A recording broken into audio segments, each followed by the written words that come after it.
Takk fyrir það. Þá er komið á næsta lið á dagskrá sem Holtahverfi norður deiliskipulag og til máls tekur bæjarfulltrúi Þórhallur Jónsson.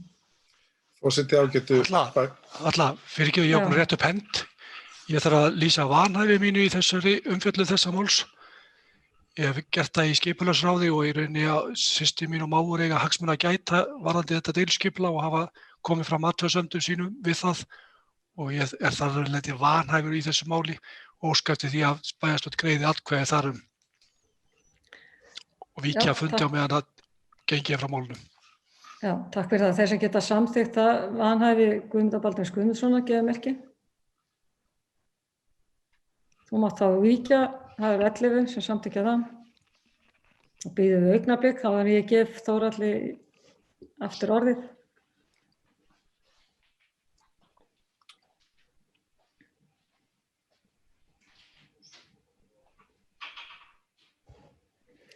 Og þá gef ég bæjarfulltrúa Þórhalli Jónssoni orðið, gjörðu svo vel.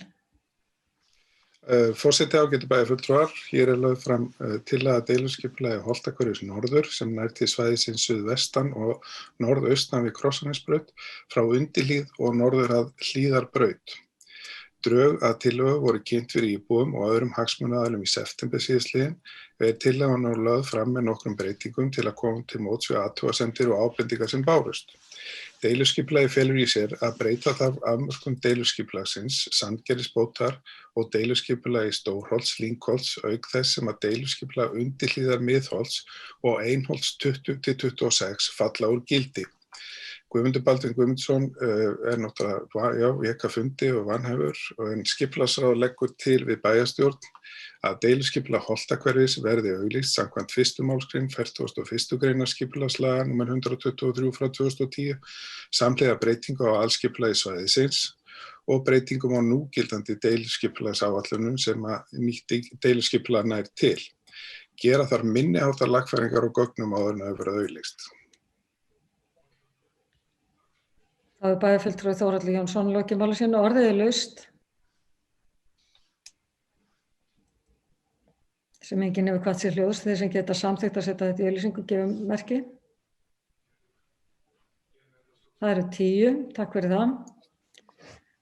Þá ætla ég að senda honum skilaboð hérna honum.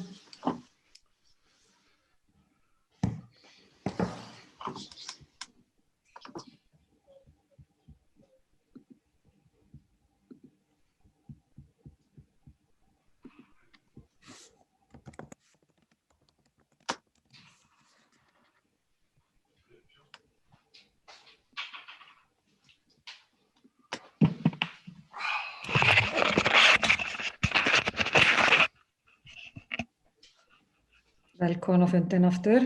Takk fyrir það.